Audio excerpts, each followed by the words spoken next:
Bonjour, d'abord je vous remercie de cette invitation. Je m'excuse par avance du côté un peu amateur de cette présentation et ça aurait été plus simple d'être sur place, mais c'était pas possible. Donc je vais brièvement présenter la structure de mon intervention. C'est trois parties. Une qui revient rapidement sur les théories classiques de l'impérialisme, après une brève présentation de la définition. Deuxième partie, l'idée d'un grand retournement ou d'un grand basculement du monde au cours de la dernière décennie, qui remet en cause en grande partie ces schémas classiques et même plus récents. Et troisième partie, montrer qu'il y a une espèce d'instabilité fondamentale dans cette organisation, cette configuration de l'économie mondiale, et que par conséquent, je terminerai sur plus des hypothèses de travail, des remises en cause nécessaires, des approfondissements, et donc une conclusion modeste sur l'état du monde. On parle de Marx. Déjà, le terme, ma connaissance d'impérialisme n'apparaît pas dans son œuvre, mais il y a quelque chose qui traverse tous ses écrits, c'est l'idée que par nature, le capitalisme doit s'étendre sur l'ensemble de l'économie mondiale, sur l'ensemble du marché mondial. Donc, je saute aux théories du début du siècle, et le terme impérialisme apparaît peut-être pour la première fois, je ne suis pas certain, mais comme le titre du livre de Hobson, un économiste britannique, qui écrit en 1902 un livre qui s'appelle tout simplement Impérialisme. Et alors, je vais juste citer, je vais pas trop le faire, mais citer une partie de la présentation qu'il fait, c'est-à-dire, il prête aux capitalistes anglais le genre de discours que je vais vous lire, avec l'idée chez Hobson que le capitalisme pourrait fonctionner sans avoir recours à l'impérialisme. Et donc, en cela, c'est pas radical, anticapitaliste, mais c'est plutôt le promoteur d'un capitalisme moins dominateur et moins violent. Alors voilà ce qu'il écrit. Je lis. Ces nouveaux marchés doivent se trouver dans les pays sous-développés. Donc c'est bien l'idée qu'on est à la recherche de nouveaux marchés, qu'en plus il y a une concurrence accrue avec d'autres pays comme les États-Unis, la Belgique aussi, etc. Donc dans des pays où vivent de vastes populations, aux besoins économiques croissants, que nos producteurs et marchands sont capables de satisfaire. Ensuite, il ajoute: la diplomatie et les armes de la Grande-Bretagne doivent être utilisées afin de contraindre les propriétaires des nouveaux marchés d'échanger avec nous. Et l'expérience montre, c'est toujours le discours qui prête aux partisans de l'impérialisme, montre que le plus sûr moyen de garantir et d'étendre ces marchés est la mise en place de protectorats ou l'addiction. Le processus de formation de besoins civilisés auquel nous pouvons répondre est nécessairement graduel. Le coût d'un tel impérialisme doit être considéré comme un investissement dont les fruits bénéficieront à la postérité. Bien, cette conception traverse toutes les théories de Lénine, de Rosa Luxembourg, avec un débat qui est-ce qu'il y a une possibilité de reproduction, disons, interne au capitalisme, et deuxièmement, l'idée que la lutte pour le partage du monde va va créer des concurrences interimpérialistes. Donc il faut resituer ça dans l'époque où ça a été écrit. Ce sont des livres qui ont été écrits autour de la Première Guerre mondiale et donc qui cherchent aussi à expliquer cette lutte terrible entre impérialisme et concurrence. Mais si on reprend ensuite le livre de Lénine sur l'impérialisme, on s'aperçoit qu'en fait sa définition ne part pas disons, du rapport nord-sud, mais s'appuie principalement sur le type de développement, donc le stade suprême, des pays du centre. Alors, par exemple, je cite là, je regarde, je consulte un peu mes notes parce que j'ai pas pris par cœur.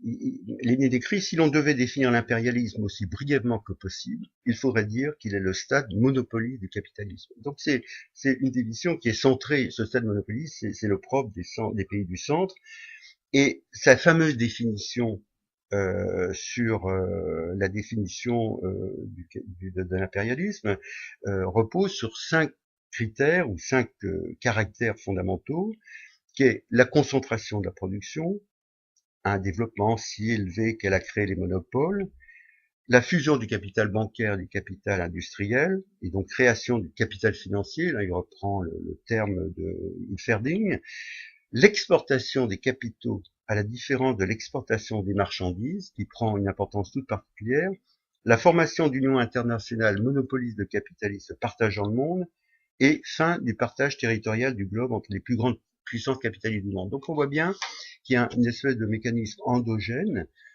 qui vient du cœur des pays impérialistes, mais qui résulte de processus internes qui vont s'étendre à l'ensemble du monde. Donc ensuite, bon, je saute parce que ensuite il y a une deuxième phase de théorisation qui sont les théorisations de la dépendance, donc plutôt dans les années 50, 60, où là on a une thèse sous-jacente qui est celle du développement, du sous-développement. Pour prendre l'expression, enfin le titre d'un livre d'André Gunder Frank, c'est-à-dire l'idée que l'impérialisme, cet effet de domination, et c'est à ce moment qu'apparaissent les termes de centre, de périphérie, va exercer une ponction en termes de valeur, en termes d'extraction de matières premières, c'est assez classique, mais aussi d'extraction de valeur, et va empêcher, disons, bloquer le développement des pays dominés ou des pays dépendants. Et donc là, on a quelque chose qui constitue un ensemble qui a pour caractéristique sans doute essentiel, enfin importante par rapport à la situation actuelle, c'est que c'est une stricte opposition pays du Nord, pays du Sud. Et on a même eu à ce moment des théorisations disant que les travailleurs des pays du Nord exploitaient les travailleurs des pays du Sud. Donc dans l'axe, si vous voulez, classe sociale et zone de l'économie mondiale, il y a une tendance à déplacer ça, à donner une importance primordiale à l'opposition entre pays plutôt qu'à l'opposition entre classes sociales.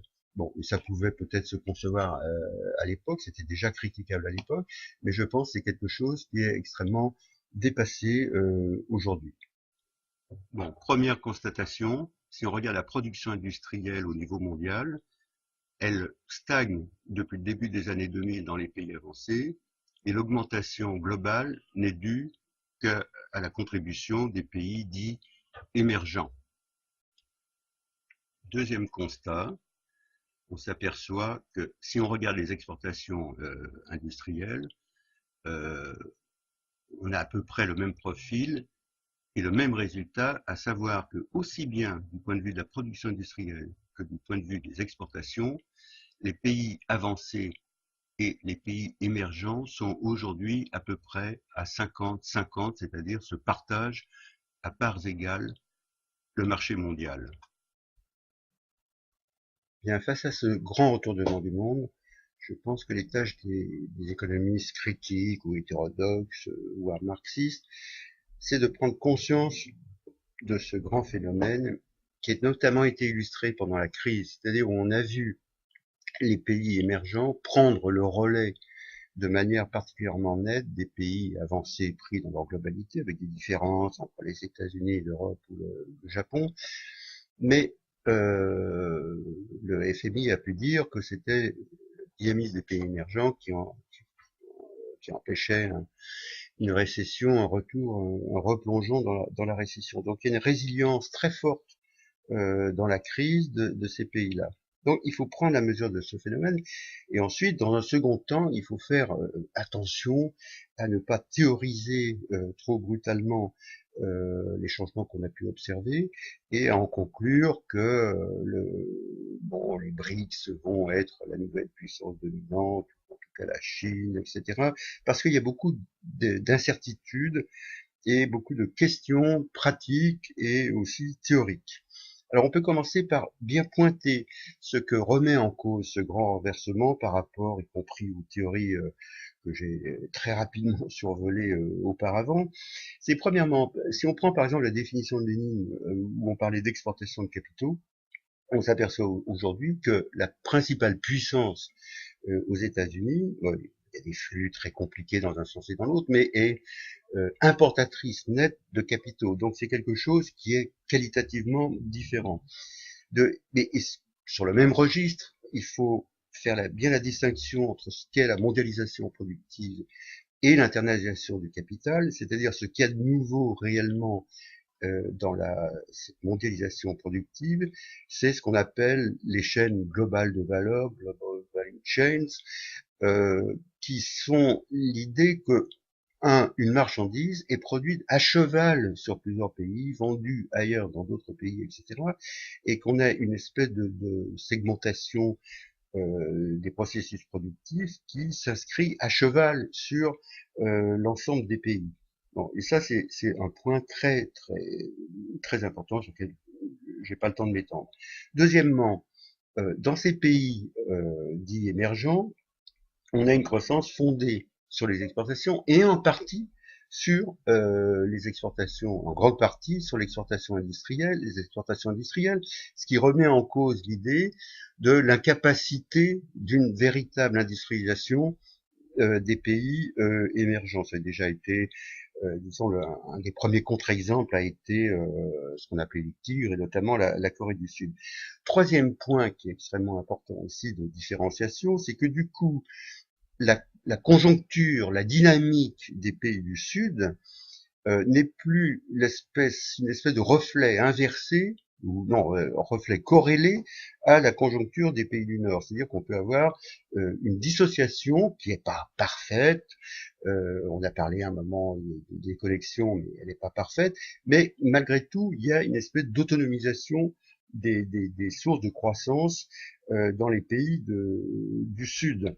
Et notamment, ça prend aussi une expression plus politique, disons, avec une tendance à la création de flux sud-sud. Et par exemple, très récemment, la création de la banque de développement, des BRICS, en est un indice parmi d'autres. Donc, il y a un vrai dynamisme, et toute la question, c'est de savoir si l'espèce d'épuisement du dynamisme et la crise des vieux pays capitalistes du centre n'est pas compensé par un dynamisme qui serait déplacé dans les pays du Sud. Parce qu'il y a une véritable croissance, bon, ne parlons pas de développement, mais il y a une véritable croissance dans ces pays-là, et le constater, c'est pas mettre sous le tapis le côté barbare, très violent, avec des aspects de surexploitation qui fondent ce dynamisme, parce que d'une certaine manière, c'est un petit peu mutatis mutandis, la même chose qui se passait dans l'Angleterre du XIXe siècle, de la révolution industrielle, et donc les deux aspects se mélangent, et donc il n'y a pas de connotation, enfin, il ne faut pas mettre une connotation morale, enfin, si il faut la mettre, mais il faut pas qu'elle contrebalance complètement, parce que d'un point de vue capitaliste, c'est effectivement de grands succès qui sont remportés par ces pays. Et donc, beaucoup de questions vont se poser, et notamment, est-ce qu'ils prennent le relais? Alors peut-être il faut revenir euh, un petit passage par l'analyse de la dynamique du capitalisme au Nord. Un des points importants, c'est, à mon avis fondamental, mais je n'ai pas le temps de développer, mais c'est le ralentissement très net des gains de productivité. Quand on regarde en gros, il y a quelque chose qui est aussi tout à fait décisif. Les gains de productivité ralentissent très nettement, sont même quasiment nuls dans certains pays du Nord, mais en revanche, ils sont très forts dans les pays du Sud. Et et dans la mesure où ces gains de productivité sont le socle, la base matérielle du dynamisme du capitalisme, on peut encore une fois se poser la question de savoir si ce grand renversement ne conduit pas à un renouvellement des sources du dynamisme du capitalisme, et on voit bien dans quelle mesure ça s'éloigne, c'est le fait même qu'on puisse poser cette question, s'éloigne de la conception de l'économie mondiale qu'on pouvait avoir avec des théories nord-sud classiques. L'organisation actuelle de l'économie mondiale, elle est structurée autour des chaînes de valeur globales ou mondiales, c'est-à-dire par un encastrement des processus productifs. On a pu parler un moment de Chine-América à propos du couple Chine-États-Unis. C'est pour ça que il faut complètement dépasser l'analyse en termes de État à État. Ce sont des capitaux entrelacés. Et la figure que j'avais mise en introduction, c'est celle de chercheurs suisses qui ont mesuré les liaisons qui parcourent le globe. Donc c'est une espèce de réseau de liaisons à la fois industrielles, mais aussi financières, qui sont complètement entrelacées. Donc c'est une vision d'économie mondiale qui est très différente. Et alors, les deux questions qui se posent, c'est est-ce que si on prend le couple Chine-États-Unis, il y a beaucoup de co-investissements, de joint venture, comme on dit, c'est-à-dire des investissements venant des États-Unis ou d'autres pays, via souvent la diaspora chinoise, avec Hong Kong comme intermédiaire, enfin bref, euh, la moitié des exportations chinoises à peu près sont en fait les productions issues de ces co-investissements. Et toute la question est d'analyser qui capte la valeur qui est produite. Donc, d'une certaine manière, il y a un transfert, il y a eu des études précises, par exemple, sur la répartition de la valeur ajoutée du iPhone. Et donc, une des questions clés, la première question clé est de savoir comment, si les pays de la périphérie, les pays dits émergents, sont capables de capter une partie de cette valeur ajoutée. Et un des tests, c'est la capacité à produire l'intégralité de la filière, et notamment dans les hautes technologies, c'est-à-dire ce qu'on appelle remonter la filière, c'est-à-dire acquérir la possibilité de produire l'intégralité, disons, potentiellement du produit. Donc ça, c'est une première question. Une deuxième question, et qui introduit une autre idée, qui est que les BRICS ne forment pas un ensemble complètement homogène, c'est que parmi eux, pas mal d'entre eux, notamment le Brésil et la Russie, restent très dépendants des matières premières et donc, d'une certaine manière, n'ont pas basculé sur ce nouveau mode d'organisation internationale. Donc là encore, on a une seconde question qui remet en cause l'espèce d'expansion formidable de la dernière décennie. Et par exemple, Pierre Salama, à propos du Brésil, parle de reprimarisation et de désindustrialisation, ce qui n'est pas le cas en ce qui concerne la Chine. Donc là, il y a un premier, disons, faisceau d'analyses qui sont très compliquées, qui sont quelquefois contradictoires et qui introduisent encore une fois l'idée que ce qui se passe en Chine n'est pas transposable à ce qui se passe dans les autres briques. Deuxième question, j'ai dit tout à l'heure qu'il y avait que les gains de productivité se faisaient dans les pays du Sud, et cette question rejoint la précédente, c'est-à-dire est-ce qu'il y a une durabilité, disons, de ce dynamisme-là, qui est vraiment l'indicateur de bonne santé du capitalisme de son point de vue. Et là, les études récentes montrent qu'il y a des signes d'un relatif épuisement de ces gains de productivité, avec l'idée complémentaire que ces gains de productivité, et on retrouve là un peu la formulation traditionnelle de la baisse tendancielle du taux de profit de Marx, en particulier avec des travaux de Mylène Gollard sur la Chine, qui montrent que ces gains de productivité ont été extrêmement coûteux en investissement et qu'on peut parler de suraccumulation du capital et donc des éléments de freinage de cette dynamique-là. Donc ça, voilà une deuxième question clé. Est-ce que ces gains de productivité peuvent continuer à être dégagés d'une manière qui soit, disons, captée par les pays et d'autre part qui ne pèse pas sur, disons, la rentabilité ou l'efficacité générale du capital. Troisième question, et là, bon, je fais mon autocritique, ça devrait être un thème beaucoup plus fort. Il y a une question de soutenabilité à la fois sociale et écologique. Ce dernier point, je vais passer trop rapidement dessus.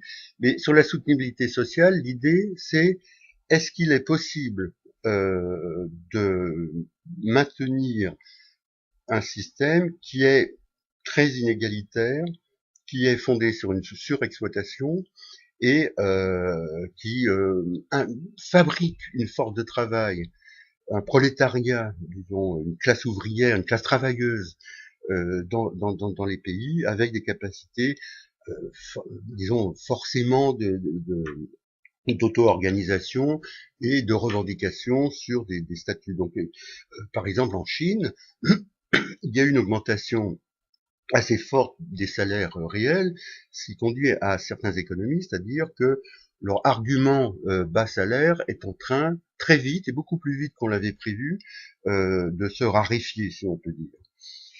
Dernier point, alors, la contrepartie de cette soutenabilité, de cette question de soutenabilité sociale, c'est la question de la capacité de ces pays à réorienter leur croissance, à auto-centrer leur croissance, comme on dit, c'est-à-dire à donner, euh, à basculer d'un modèle où les exportations sont le moteur vers un modèle où la demande du marché intérieur devient le moteur. Et donc là, on a quelque chose qui est programmé dans dans le programme du Parti communiste chinois, qui est effectivement l'idée qu'il faut rebalancer vers le marché intérieur. Et donc là encore, avec des questions de conflictualité sociale, et le grand thème qu'on voit apparaître, c'est l'idée de classe moyenne mondiale qui est portée par des organismes, par exemple comme l'OCDE ou comme la Banque mondiale, qui est l'idée qu'il y a une moyennisation. Enfin, c'est un vieux thème qu'on voit projeté à l'échelle internationale, qui est une moyennisation des populations et donc potentiellement un marché qui s'ouvre, mais qui ne rend pas compte réellement de la concentration des revenus qui existe dans ces différents pays. Enfin, après, il y a toute une série de dimensions compliquées. Et par exemple, sur la Chine, un des traits très importants de la Chine est sa dépendance vis-à-vis de toute une série d'inputs, comme on dit, d'entrants, que ce soit enfin, dans tout le domaine des matières premières. Et ça explique en particulier, je pense que c'est un élément absolument central de leur politique, qui consiste à chercher, notamment en Afrique, sur les terres rares, par exemple, de chercher à assurer la sécurité de leur approvisionnement.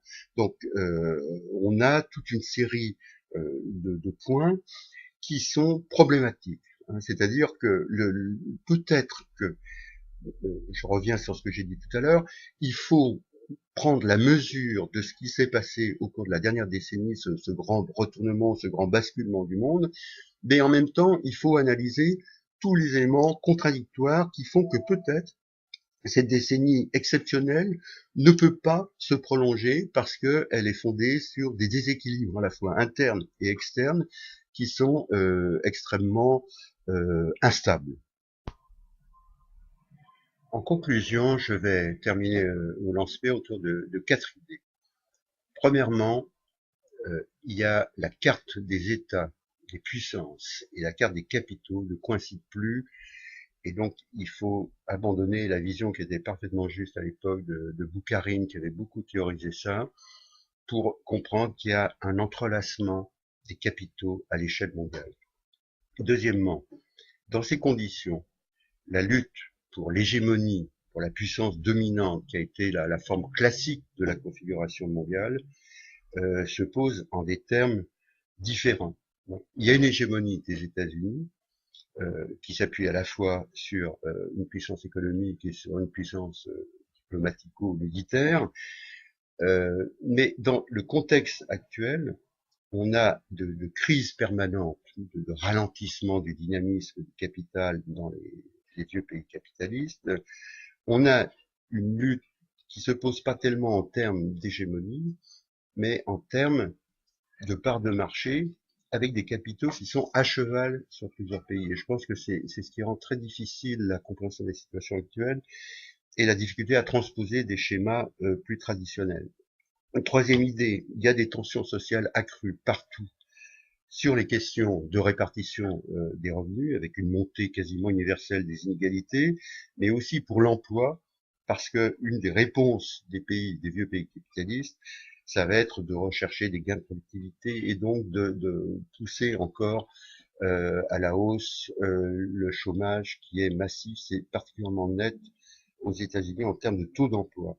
Et quatrième dernière idée, internationaliste, c'est il se forme une classe ouvrière mondiale et il faut absolument comprendre la solidarité d'intérêts de fait au-delà des différences de situations objectives matérielles, de conditions de vie, mais de comprendre que cette mise en concurrence des salariés à l'échelle mondiale implique la compréhension d'une solidarité essentielle des peuples, des travailleurs à l'échelle du monde. Et je pense que une de nos tâches, c'est de construire une nouvelle forme d'internationalisme. Merci.